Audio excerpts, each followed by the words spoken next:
Bismillahirrahmanirrahim.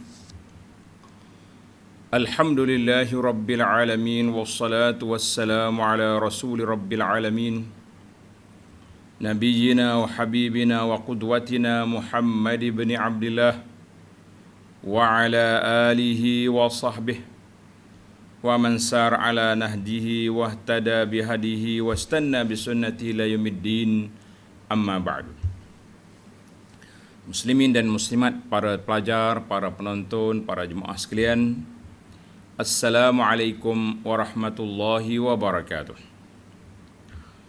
Alhamdulillah, kita panjatkan kesyukuran pada Allah Azza wa Jalla kerana dapat meneruskan pengajian kita di dalam tafsir Al-Quranul Karim Surah Maryam.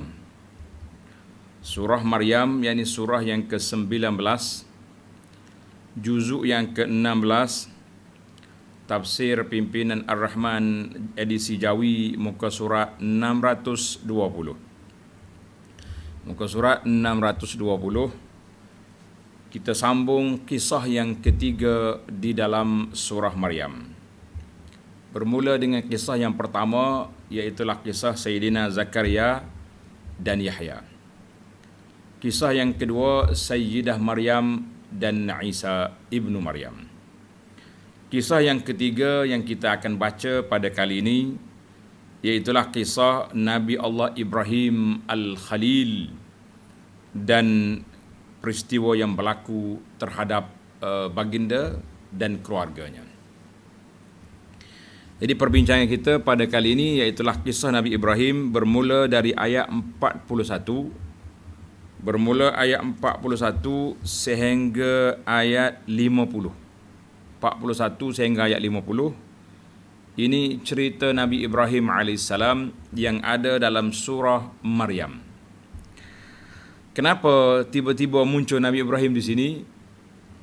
Sebab di awal surah dulu, di antara maqasidus surah, di antara objektif surah ini menceritakan tentang tauhid, keesaan Allah Azza wa Jalla dan ketuhanan uluhiyatullah, ketuhanan Allah Azza wa Jalla, dan juga tentang al-ba'ts, kebangkitan semula pada hari kiamat.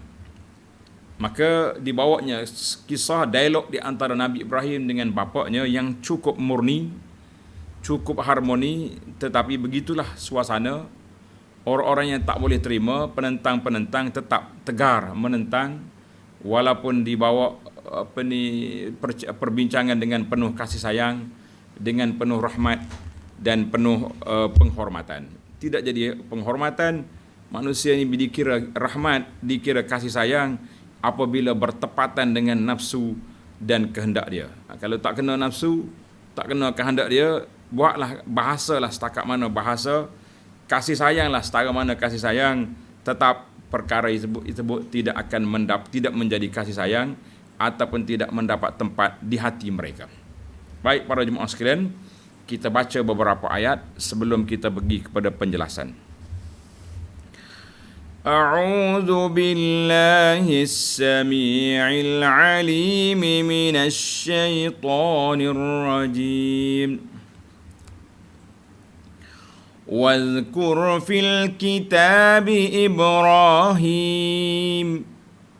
innahu kana siddiqan nabiyya idh qala li abihi ya abati lima ta'budu ma la yasma'u wa la yubsiru wa la yughni anka shay'a. Ya abati inni qad ja'ani minal ilmi ma lam ya'tika fattabi'ni ahdika siratan sawiyya. Ya abati la ta'budis syaitan inna syaitana kana lirrahmani 'asiyya. Allahu Akbar. Para jemaah sekalian, kita tengok kepada bagaimana lembutnya Nabi Ibrahim bercakap dengan ayahnya Azar. Dalam ayat ini Allah Subhanahu wa taala peringatkan kepada kita, dalam siri yang lepas Allah SWT nyatakan tentang kesesatan sesiapa saja golongan yang mengatakan lain daripada Allah boleh disembah. Sama ada mereka menyembah benda yang hidup atau menyembah objek apa-apa saja benda, maka itu dikira satu kesalahan, sesat, syirik terhadap Allah Azza wa Jalla. Artinya syirik ini terbagi kepada kategori yang pertama, penyembahan kepada benda-benda yang hidup, objek yang hidup. Yang kedua, penyembahan kepada benda yang keras, benda mati. Jamadat, seperti menyembah patung-patung, berhala-berhala dan seumpamanya. Kumpulan yang ketiga dia panggil penyembahan terhadap ideologi. Makna pemikiran dia lain daripada Allah Azza wa Jalla. Jadi kumpulan yang pertama, puak-puak Nasara contohnya, mengatakan Allah ada anak, ataupun salisu salasah, ataupun puak Nasara, Yahudi mengatakan Uzair bin Allah. Ada yang mengatakan malaikat anak Allah, anak Tuhan, anak perempuan. Maka kita berpindah kepada kategori yang kedua ini, iaitulah penyembahan jamadat, benda-benda tongkol-tongkol, kayu ke, batu ke, apa perkara yang disebut dengan nama berhala-berhala. Maka ini juga jenis penyembahan yang kedua, kesesatan yang berlaku di dalam dunia ini. Baik para jemaah sekalian, itu di antara tiga. Kita masuk kepada kategori yang kedua, sebagaimana yang berlaku kepada Nabi Ibrahim dengan bapaknya Azar. Tengok ayat 41. Wadhkur fil kitabi Ibrahim. Dan bacalah, wahai Muhammad sallallahu alaihi wasallam. Allah perintahkan Nabi sallallahu alaihi wasallam supaya membaca. Baca mana? Fil Quran, dalam Al-Quran ini, baca dalam Quran ini. Apa yang nak dibaca? Itu yang penting. Apa yang nak dibaca? Perihal Nabi Ibrahim alaihi salam. Yang kita nak bacanya iaitulah kisah Nabi Allah Ibrahim alaihi salam. Apa dia kisah dia? Tengok nota di bawah. Mulai ayat ini, ayat 41 ni, Allah Ta'ala menceritakan perihal Nabi Ibrahim alaihissalam dan hujah-hujah dengan bapaknya. Hujah-hujah dia, mana berdialog dia dengan bapaknya dalam menegakkan dasar tauhid, dengan cara lemah lembut, sopan santun, kasih sayang, disertakan dengan alasan-alasan yang ma'qul, maknanya alasan yang logik akal. Itu dia panggil ma'qul, dengan logik akal. Mana Nabi Ibrahim bukan kata berjidal, orang panggil cara kerah kepala, tak. Nabi Ibrahim menggunakan logik akal yang begitu tinggi. Kalau kita kata ini pemikiran aras tinggi, dia punya cara perbincangan. Yang kita kena belajar, uslub Nabi Ibrahim ini, kalau barulah kita boleh buat, kita boleh ikut dalam dialog kita dengan orang-orang yang menentang Islam. Jadi kisah kita bermula ayat 41 ini, dia akan pergi kepada ayat 50. InsyaAllah kita cuba ringkaskan supaya tamat satu episod cerita ini dalam siri ini, insyaAllah. Baik. Apa Ibrahim kata? Tengok para pelajar sekalian, betapa lemah lembut, betapa kasih sayang Nabi Ibrahim. Innahu kana siddiqan nabiyya. Allah perkenalkan kita dengan peribadi, watak, sifat Nabi Allah Ibrahim alaihissalam. Innahu kana siddiqan. Sesungguhnya ia adalah seorang yang amat benar. Nabiyan, lagi seorang nabi. Bagaimana siddiqnya Abu Bakar, siddiqnya Nabi Ibrahim alaihissalam ini, tanda para pelajar dalam tafsir Adwaul Bayan. Dalam tafsir Adwa mengatakan, siddiq, benarnya Nabi Ibrahim di dalam perkataannya, dalam perbuatannya, dalam janji dia, baligh tasdiq, sangat membenarkan dengan apa yang telah Allah anugerahkan kepadanya. Maka kenapa Allah SWT guna sirah mubalaghah, siddiqan? Kita belajar kan, bahasa Arab ni bila tambah huruf, bertambah makna dia. Kalau kata sidqun, benar. Sadiqun, benar. Tapi bila dia mari kalimah siddiqan, artinya sangat benar. Apa tu bahasa ayat dia pun berat. Siddiqan, sangat benar. Yang pertama, sebab apa dinamakan orang yang sangat benar Nabi Ibrahim ni? Yang pertama, sebab dia terlalu benar dalam muamalahnya bersama dengan Allah Azza wa Jalla. Mana hubungnya dengan Allah sangat benar. Yang kedua, sidqu lahjatihi, bahasa dia juga benar. Orang yang tak cakap bohong.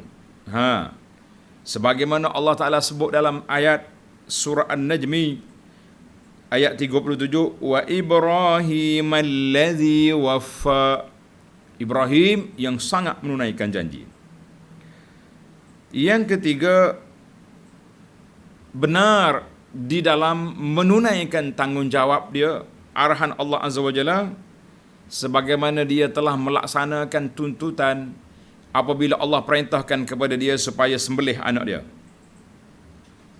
Sembelih dia. Sebab itu perintah Allah Azza wa Jalla. Dia bukan kata saya ni ikut belaka, tak? Setengah orang negeri Arab ni, Arab Mesir contohnya kata ana tahta amrat, maknanya aku ni ikut apa nak suruh apa. Cakap mulut ya tahta amrat, bila kita suruh juta alasan dia cari. Masya-Allah, tabarakallah, kan? Juta alasan dia cari. Tak boleh. Yang keempat, benar dia dengan Allah ketika dia dicampak dalam api. Tak lari Nabi Ibrahim. Apa orang nak buat, buat je. Yang penting dakwah dia mesti diteruskan. Yang kelima, sabar dia ketika diarahkan supaya meninggalkan negeri dia, Babil. Pergi ke mana? Ke Syam, kemudian pergi ke Mesir. Kemudian Allah Ta'ala perintahkan dia bawa anak dia letak di Wadi Ghairi Zi Zar'in, iaitu di Makkah Al-Mukarramah. Ini di antara contoh-contoh kenapa Nabi Ibrahim telah disebut nama kana siddiqan, seorang yang sangat benar. Mana benar dalam muamalah dia dengan manusia, benar dalam muamalah dia dengan Allah, benar dengan janji dia, dengan prinsip dia, dengan segala perkara yang dia buat. Seorang yang sangat benar, kita kata hadza huwa Ibrahim. Itulah Ibrahim yang Allah Subhanahu wa taala minta supaya kita jadikan dia sebagai ikon ataupun sebagai qudwah, sebagai contoh. Allahu akbar. Baiklah. Apa peristiwa yang berlaku pada Ibrahim? Tuan-tuan tengok ayat 42. Ini semua dialog menunjukkan orang panggil perbincangan tentang ma'qulul makna, perbincangan yang cukup hebat. Ayat 42. إِذْ قَالَ لِأَبِيهِ يَا أَبَتِ لِمَ تَعْبُدُ مَا لَا يَسْمَعُ وَلَا يُبْصِرُ وَلَا يُغْنِي عَنْكَ شَيْئًا. إِذْ قَالَ أي وَاذْكُرْ يَا Muhammad sallallahu alaihi wasallam. Ingat wahai Muhammad, ketika Nabi Ibrahim berkata kepada bapaknya, bapa dia nama Azar. Alif ada panjang atas, Zai Ra. Azar. Z-A-R. Azar. Dia tanya apa? Wahai ayahku, mengapa ayah menyembah benda yang tidak mendengar dan tidak melihat serta tidak dapat menolongmu sedikit pun? Tengok bahasa Ibrahim, tak cakap kasar. Dia kata, ayah kenapa tak sembah batu, kayu yang tak bergerak, Tak. Dia guna bahasa condemn kepada sembahan bapa dia yang memang tidak layak dijadikan Tuhan sembahan. Sebab apa tak layak? Tengok. Dia tak mendengar. Dia tak melihat, mata dia tak berkelip pun, mulut tak bergerak, lidah pun tak ada. Dia tak dapat tolong awak walaupun satu benda pun tak boleh nak tolong, nak bantu ayah. Kenapa kita sembah dia? Dia masuk, ini kita kata Ibrahim menggunakan ilmu psikologi. Dia tak guna bahasa kasar. Kenapa kita sembah benda yang tak ada kuasa? Kenapa kita sembah benda yang tak mendengar? Kalau itu sifat dia, bagaimana dia nak tolong kita? Dia pun tak bergerak. Kita kena alih dia letak sini kan. Ada seorang sahabat ni dikata punca dia masuk Islam sebab anjing bagi kencing atas berhala dia. Dia kata kalau ini dikencing oleh anjing pun dia tak mampu nak tolong diri sendiri, bagaimana aku nak sembah dia? Itu bahasa psikologi, orang panggil bahasa psikologi yang besar yang kita kena belajar. Baiklah. Maknanya 3 kategori berhala ni yang tak layak dijadikan Tuhan. 1. Kita pergi ayat 43. Sambung lagi. Ibrahim sambung lagi kepada ayah dia. Ya abati inni qad ja'ani minal ilm. Wahai ayahku, tengok bahasa dia guna semua. Ya abati, wahai ayahanda, wahai bapa, wahai cik, wahai ayah. Kan, daddy kalau kita sekarang ni. Yang penting bahasa tu cukup lembut. Sesungguhnya telah datang kepadaku dari ilmu pengetahuan malam ya'tika, yang tidak pernah datang kepadamu. Maaflah ayah, saya dapat ilmu yang bapa tak pernah belajar ilmu ni, iaitu ilmu tauhid yang datang daripada Allah Azza wa Jalla. Tengok nota di bawah. Yakni Nabi Ibrahim AS menegaskan kepada bapaknya bahawa dia telah diwahyukan oleh Allah Ta'ala dengan ilmu yang membawa ke jalan yang benar, lalu menyeru bapaknya supaya menurut ajarannya untuk mendapat keselamatan hidup di dunia dan juga selamat di akhirat. Kalau ayah nak selamat di akhirat, nak selamat di dunia, ikut apa yang saya bawa ni. Sebab apa? Sebab saya ada ilmu yang bapak tak ada. Bapak tahu duduk main berhala, ya, apa benda, apa kelebihannya awak ada tu? Tak ada kelebihan apa. Fattabi'ni. Oleh itu, ikutlah akan daku. Ayah, ikut saya. Ahdika siratan sawiyya. Aku akan memimpin ayah ke jalan yang betul. Kalau ayah nak selamat, ikut ajaran saya. Saya akan bawa ayah ni ke mana? Ke jalan yang benar, ke jalan yang betul, jalan yang diredai oleh Allah Azza wa Jalla. Allahu Akbar. Berapa ya abati? Pelajar-pelajar tanda. Ya abati pertama ayat 42. Ayat yang ke-43 ya abati yang kedua. Baik, kita pergi pada ayat yang keempat, ayat 44, ya abati lagi. Ya abati la ta'budis syaitan. Wahai ayahku, janganlah ayah menyembah syaitan. Allahu Akbar. Ya abati, wahai bapa, jangan sembah syaitan. Siapa dia syaitan tu? Tengok nota di bawah. Menyembah berhala. Berhala itu dianggap sebagai syaitan. Ataupun dalam bahasa lain Allah guna perkataan taghut. Taghut itu mana syaitan. Mu jangan sembah berhala. Menyembah berhala bermakna menyembah syaitan. Lish? Kerana syaitan yang menghasut manusia kepada penyembahan yang sesak itu, yang suruh sembah syaitan. Kalau mu ikut syaitan, ikut semua berhala, makna mu ikut syaitan. Mudah ya. Kita ini pun, siapa-siapa yang ikut ajaran yang diajar oleh syaitan, maka ikut syaitan lah kita. Wal'iyazubillah. Ya abatila ta'budi syaitan. Inna syaitana kana lirrahmani asiyya. Sesungguhnya syaitan itu adalah penderhaka kepada Allah. Siapa dia Allah Ta'ala itu? Allah Ta'ala yang melimpah-limpah rahmatnya. Syaitan pula melimpah-limpah dia punya godaannya, pengkhianatannya, nak goda kita supaya ikut nafsu. Kita kata itu perbuatan yang cukup menakutkan kita para jemaah sekalian. Yang cukup menakutkan kita para jemaah sekalian. Sebab apa? Sebab bila ikut syaitan, maka kita menjadi, bila ikut apa yang diajar oleh syaitan, bermakna orang itu jadi pengikut syaitan. Na'udzubillah. Berapa dah kita? Ya abati? Kena ingat tu. Ya abati yang keempat pula. Ya abati yang keempat.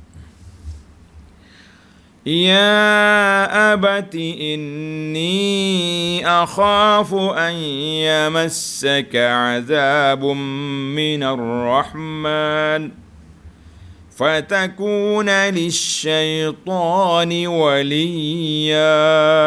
Allah. Wahai ayahku, ini yang keempat kan? Sesungguhnya aku bimbang bahawa ayah akan kena azab dari Allah.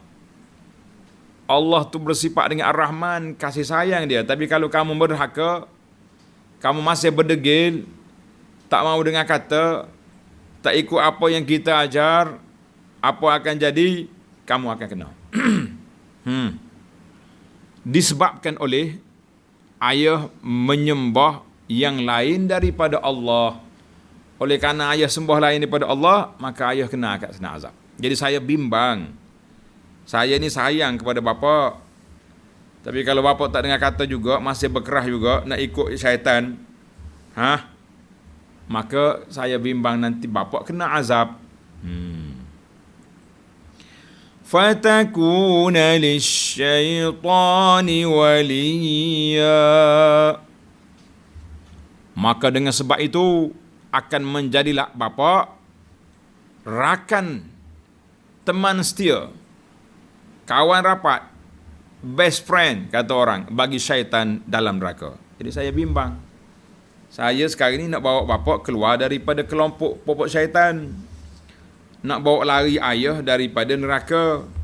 Tapi kalau bapa dah ikut juga ajaran syaitan ini, apa jadi? Jadi syaitan lah, jadi pengikut syaitan lah kita. Allahu Akbar.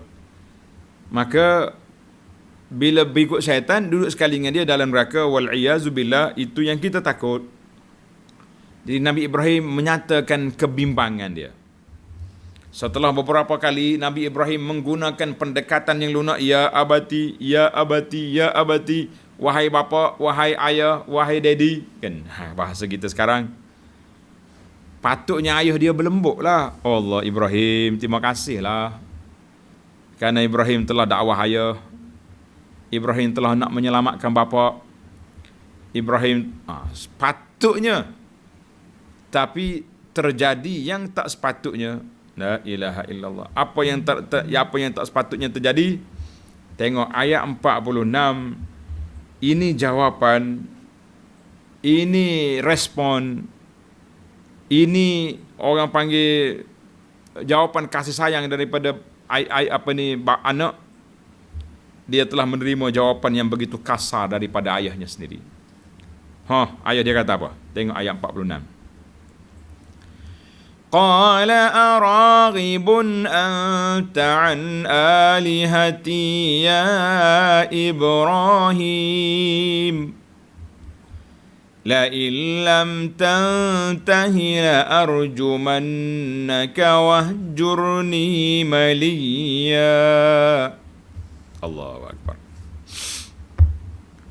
Langsung bapa dia tak kata ya bunaya, wahai anakku, wahai buah hatiku, la, ya Ibrahim.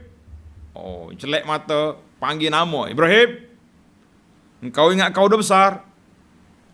Mu ingat mu gedebe, bahasa Kelantan sikit. Gedebe? Tak. Ayuh dia tengok respon bapak dia. Apa dia kata?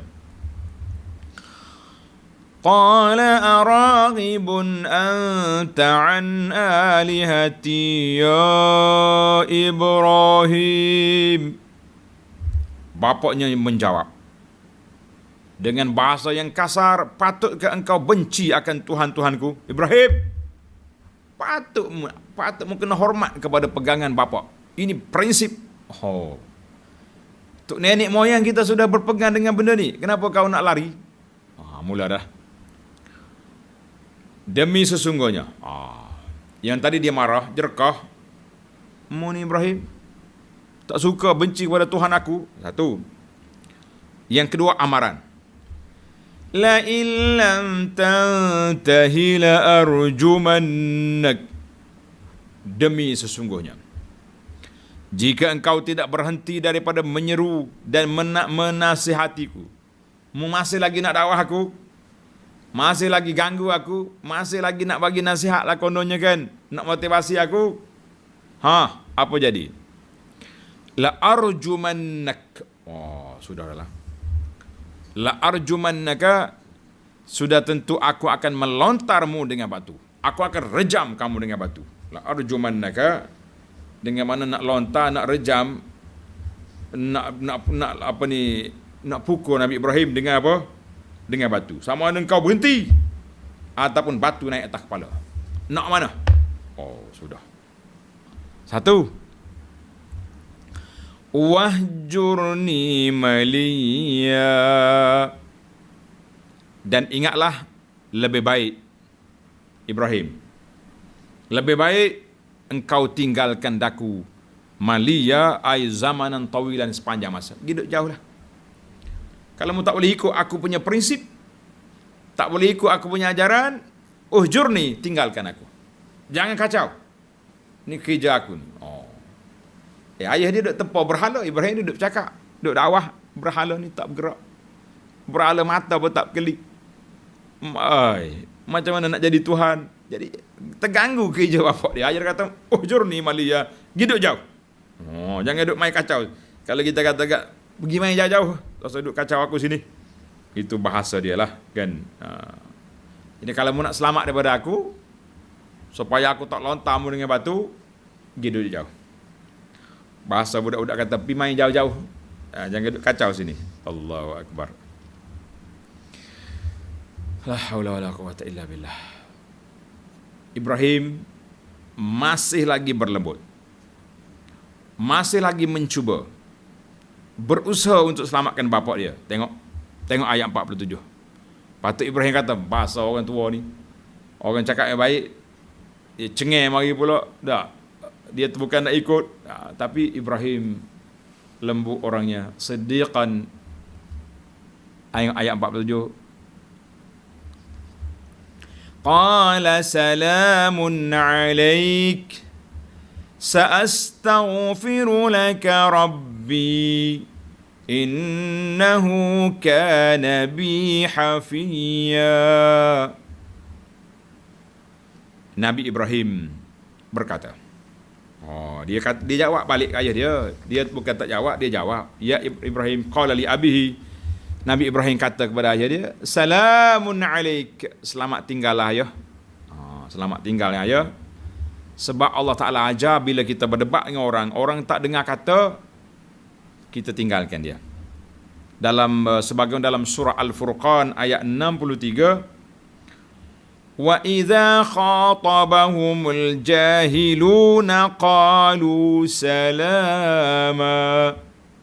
Bila orang jahil mari duk attack kita, mari duk sibuk-sibuk kita kata qalu salama, selamat jalanlah, jangan kacau aku. Mana kita tinggalkan mereka, tak seduk berdebat, jangan sambung lagi perbincangan sebab tidak ada faedah. Itu makna qalu salama. Ataupun kita kata biarkanlah. Jadi Nabi Ibrahim AS, yang pertama, salamun alaik. Mana Ibrahim kata, anta fi aman. Ayah sekarang ni tenang. Ayah aman, saya tak akan kacau lagi, tak akan ganggu lagi ayah, tak apalah. Sedih Nabi Ibrahim.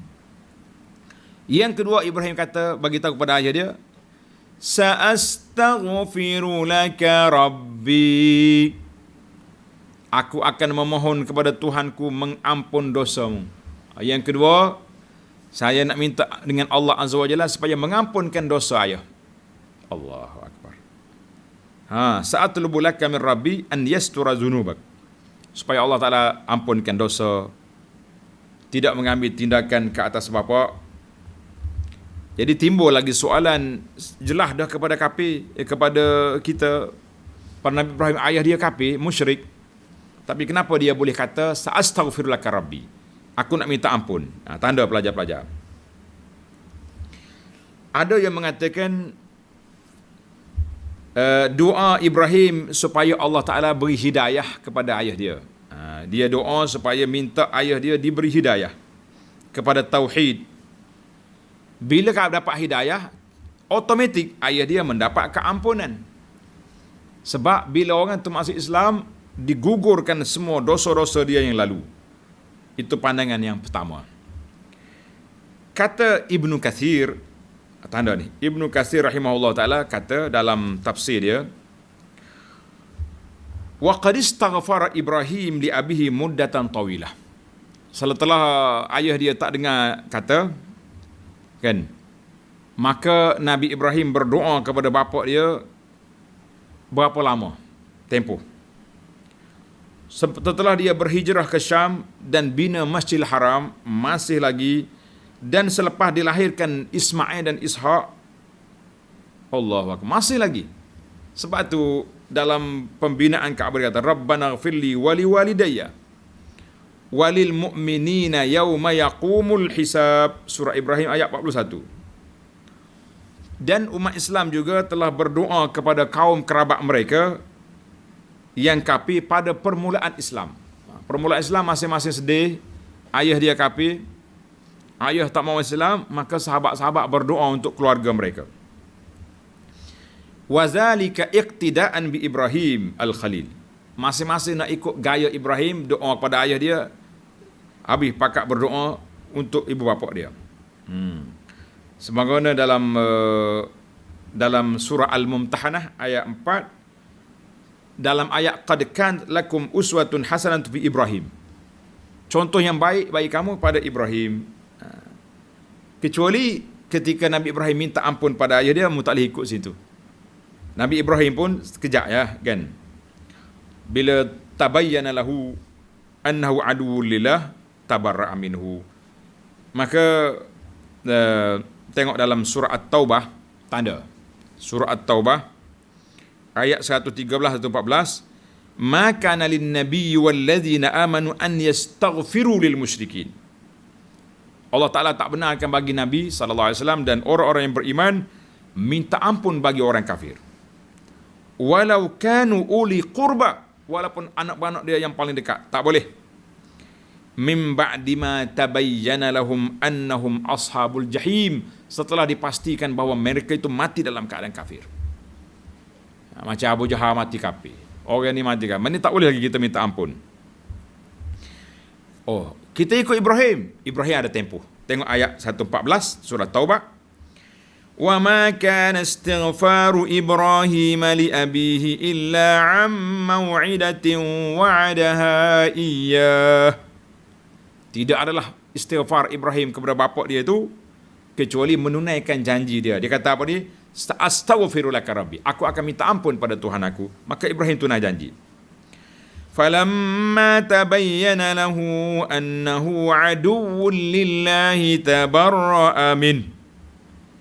Apabila sudah jelas bahawa ayah dia memang mati kafir, tak mau beriman sampai sudah, tabarra'a minhu, ketika itu Ibrahim berlepas diri daripada ayah dia. Inna Ibrahim la'awwahun halim. Ibrahim ini seorang yang sangat awah, banyak kembali kepada Allah Ta'ala dan sangat lemah lembut. Maka ini penjelasan ini daripada tafsir Ibnu Katsir. Baiklah para jemaah sekalian, maknanya tak boleh lagi kita orang Islam minta ampun kepada orang kafir setelah dia mati. Baik, kalau dia hidup boleh tak kita minta ampun? Boleh. Tanda sikit pelajar, ayat ni penting. Orang kafir yang masih hidup, kita boleh dibenarkan untuk kita minta berdoa untuk mereka. Contohnya, orang ni masuk Islam, keluarga dia masih lagi non-Muslim, belum Islam. Ataupun tuan-tuan dan puan-puan ada friend, kawan-kawan kita yang bukan Islam. Duk kerja sekali di pejabat kita, bisnes sekali, partner kita. maka boleh kita masukkan doa untuk mereka dalam solat kita, di luar solat boleh. Allahumma hdihi, ya Allah berilah hidayah kepada kawan aku itu. Ya Allah, kawan aku ni baik orangnya, jujur dalam kerjanya, tutur katanya lemah lembut. Ya Allah, hidayahlah kepada dia supaya menerima Islam. Itu boleh. Maknanya waktu dia hidup dibenarkan untuk kita berdoa, minta hidayah supaya Allah Ta'ala buka hati dia untuk jadi orang Islam. Tapi setelah kita pasti dia mati dalam keadaan musyrik, mati dalam keadaan kafir, tak mau terima Islam, pada ketika itu tak ada lagi lah peluang untuk kita berdoa, ya Allah ampunkan dia, ya Allah ringankan azab dia, ya Allah jadi kubur dia taman syurga. La, tidak dibenarkan. Tidak dibenarkan minta ampun kepada orang kafir. Yastaghfiru lil musyrikin. Sudah habis tempoh. Mana waktu dia hidup, kita boleh minta ampun, minta Allah Ta'ala hidayah kepada mereka. Baik. Apa lagi cerita Ibrahim? Innahu kana bi hafiya. Sesungguhnya Allah sentiasa melimpahkan kemurahan ihsannya kepadaku. Maknanya Ibrahim, Allahu Akbar, maknanya banyak doa aku ni Allah Ta'ala mustajabkan, kecuali dalam bab ayah dia tu tak dapat. Sebab tu Nabi Ibrahim sedih. Di antaranya dalam ayat Quran, wala tukhzini yawma yub'atsun. Ya Allah, janganlah engkau hinakan aku pada hari dibangkitkan pada hari kiamat. Itu doa Nabi Ibrahim. Tuan-tuan ambil dalam doa ni, tengok dalam ayat, wala tukhzini yawma yub'atsun. Ya Allah, jangan engkau hina aku dibangkit pada hari kiamat. Diceritakan dalam hadis, bila Nabi Ibrahim di akhirat esok dia jumpa ayah dia Azar, si toke berhala itu, dalam keadaan sangat hina. Ibrahim kata, ya Rabbi, aku dah minta doa dulu, jangan hina aku pada hari dibangkitkan. Pada waktu itulah diceritakan bahawa ayah dia telah bertukar rupa. Tak ada lagi rupa Azar, rupa lain. Kemudian dicampak dalam neraka wali'azubillah. Yang pentingnya orang tengok bukan lagi ayah Ibrahim. Allahu Akbar. Itulah Allah Ta'ala nak tutup. Tapi nak kurangkan azab tak boleh, sebab dia mati dalam keadaan syirik, kafir. Cuma Ibrahim tidak malu lagi sebab ayah dia sudah bertukar rupa. Kita kata wallahu alam. Saya dah cerita dalam siri-siri yang lepas tentang hadis itu. Baiklah. Tengok ayat 48. Nabi Ibrahim mengambil sikap membawa diri, tak mau lagi campur dengan pokok syirik. Ayat 48. وَأَعْتَزِلُكُمْ وَمَا تَدْعُونَ مِن دُونِ اللَّهِ وَأَدْعُو رَبِّي عَسَىٰ أَلَّا أَكُونَ بِدُعَاءِ رَبِّي شَقِيًّا. Dan aku akan membawa diri meninggalkan kamu semua serta apa yang kamu sembah lain dari Allah. Maknanya dah habis, dah putus dah, dakwah dia sudah stop sekat tu je. Ayah dia bertegas, nak rejam dia, nak pukul dia, nak halau dia. Nabi Ibrahim kata, tak apalah, saya sendiri akan meninggalkan kamu. Aku akan tinggal tempat ini sebab tempat tak sesuai, dan aku akan beribadat kepada Tuhanku dengan ikhlas. Mudah-mudahan aku dengan ibadatku kepada Tuhanku itu tidak menjadi hampa dan derhaka seperti kamu. Allahu Akbar. Ibrahim kata, tak apalah, saya tinggallah negeri ini. Kita pun kalau kita duduk satu tempat yang orang tak nak berubah, setelah kita dakwah, kita lah tinggalkan tempat itu, pergi cari tempat yang lebih selesa, orang beramal dengan sunnah Nabi SAW, daripada duduk dalam kelompok-kelompok yang banyak buat benda yang pelik-pelik. Tengok ayat 49. فَلَمَّا اعْتَزَلَهُمْ وَمَا يَعْبُدُونَ مِن دُونِ اللَّهِ وَهَبْنَا لَهُ إِسْحَاقَ وَيَعْقُوبَ وَكُلًّا جَعَلْنَا نَبِيًّا. Allahu Akbar. Tanda tajuk ni. Dalam hadis Nabi SAW beritahu, man taraka syai'an lillah awadahu Allahu khairan minhu. Siapa tinggal satu perkara yang tak baik kerana Allah. Ingat, Siapa dia tinggal satu perkara yang tidak baik, kerana apa? Kerana Allah kita tinggal. Bukan kerana tak dapat. Kerana Allah Ta'ala ganti yang lebih baik. Tengok apa jadi kepada Ibrahim. Maka apabila Ibrahim berhijrah, meninggalkan mereka dan apa yang mereka sembah yang lain dari Allah, kami kurniakan kepadanya Ishak. Waktu itu Ibrahim sudah tua ini. Ishak dan Yaqub, cucunya, mari cicitnya Yusuf, dan ramai lagi. Dan keduanya kami jadikan berpangkat Nabi. Masya Allah, tabarakallah. Tengok nota di bawah. Yakni setelah Nabi Ibrahim AS berhijrah, meninggalkan bapaknya dan kaumnya yang menyembah berhala, serta tanah airnya, iaitu negeri Babylon, negeri Iraq. Lalu ia membawa diri bersama-sama pengikutnya ke negeri Syam, Syria. Berapa orang pengikut dia? Nah, ada kata ikut dia Lut, anak saudara dia. Itu je pengikut dia. Syria, Syam ni maknanya Syria atau Palestin sekarang. Maka berkembanglah keturunannya di sana dari anaknya yang bernama Ishak dan cucunya Yaqub alaihi wassalam, tentang Nabi Ismail alaihi salam, anak sulung Nabi Ibrahim, yang telah kembang biak keturunannya di Makkah Al-Mukarramah. Dia dapat Ismail dulu dengan Hajar, sebab Sarah ni belum ada anak. Cerita panjang lah kan. Cerita Ismail tidak disebutkan dalam ayat ini kerana perihalnya ada disebutkan secara khusus di dalam ayat 54-55 yang akan datang. Baik, sekarang ini kita bincang dua orang dulu, Ishak dengan Yaqub. Adapun Ismail akan datang dalam ayat 55, 54-55 akan datang insya-Allah dalam siri yang akan datang. Jadi kita ambil inilah, masa pun sudah lewat. Habis mu tinggal kumpulan tu, Allah Ta'ala bagi anak cucu zuriat yang baik. Sehingga kita nak selawat, kita kena selawat kepada Nabi sallallahu alaihi wasallam. Allahumma salli Muhammad wa ala ali Muhammad kama sallaita ala Ibrahim wa ala ali Ibrahim. Ibrahim dan keluarga Ibrahim. Lepas sebab keluarga Ibrahim keturunan nabi-nabi mari daripada jalur dia. Ambillah ayat 50 sebagai penutup. Wa wahabna lahum min rahmatina waja'alna lahum lisana sidqin 'aliyya. Dan kami kurniakan kepada mereka dari rahmat kami, dan kami jadikan bagi mereka sebutan dan pujian yang tinggi dalam kalangan umat manusia. Allahu Akbar.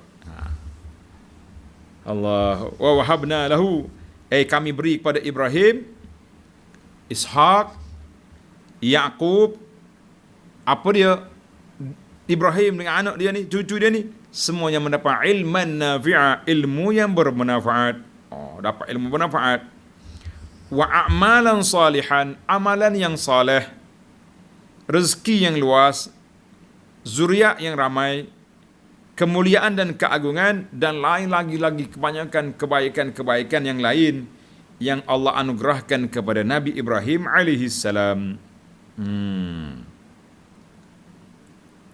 Waja'alna lahum lisana sidqin 'aliyya, dan kami jadikan bagi mereka pujian-pujian sebutan yang baik. Sampai hari kiamat orang nak sebut Ibrahim. Kita hari ni pun kalau nak selawat, selawat apa dia? Selawat kepada Nabi sallallahu alaihi wasallam dikembarkan dengan Nabi Ibrahim alaihissalam. Dua-duanya sekali. Baiklah para jemaah sekalian, kita break setakat itu dulu. Kita sambung dalam perbincangan kita dalam siri yang akan datang, kisah Nabi Musa, dan akan disebut juga tentang Ismail, insya-Allah. Baik. Beberapa kesimpulan yang ringkas. Yang pertama sekali, perhatikanlah ucapan Nabi Ibrahim pada ayah dia. Dia guna bahasa yang cukup lembut. Ayah, abati, bapa, abi. Maknanya kita pun kalau kita nak dakwah orang, Jangan tengking, jangan jerkah. Cakap baik, pak cik, uncle. Nah, lebih-lebih lagi orang bukan Islam. Nah, maka Ibrahim guna bahasa-bahasa yang sangat menarik. Dia tak kata jangan sembah berhala, dia kata apa yang kamu sembah benda yang tak bernyawa, yang tak, itu dia panggil bahasa psikologi yang cakap yang sangat sangat hebat. Jadi Ibrahim susun ayat. Dia guna psikologi pendekatan bahawa apa yang bapak sembah ni tak ada kuasa, tak ada apa. Kemudian baru dia mari, fattabi'ni, ikut aku. Maknanya aku yang ada ilmu dalam masalah ini, bukan yang kamu ada, kan? Baiklah. Sebab apa? Inni akhaf, aku bimbang kamu akan ditimpa azab. Itu dia panggil bahasa kita dengan ibu bapa. Bahasa kita kena cakap. Saya cakap dengan ayah ni, saya bimbang nanti di akhirat kalau tak ikut perbuatan sunnah Nabi sallallahu alaihi wasallam, nanti kita termasuk di kalangan orang yang terhalang daripada kolam Nabi. Maknanya kita guna bahasa yang sangat lunak dan menyatakan kebimbangan kita apa akan jadi pada masa depan. Dalam ayat ini juga Allah Ta'ala sebut tentang siapa dia ikut syaitan, seolah-olah dia sembah syaitan. Na'udzubillah, kan? La ta'budi syaitan. Mu jangan sembah syaitan. Walau dia bukan sembah syaitan, dia ikut syaitan, tapi sembah tu jadi macam sembah juga kepada syaitan. Allahu Akbar. Yang terakhir, berhijrahlah kita meninggalkan perkara yang tak baik.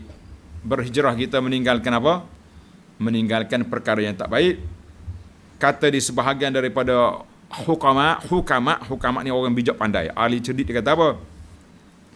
Man hajara li talabi ridallah.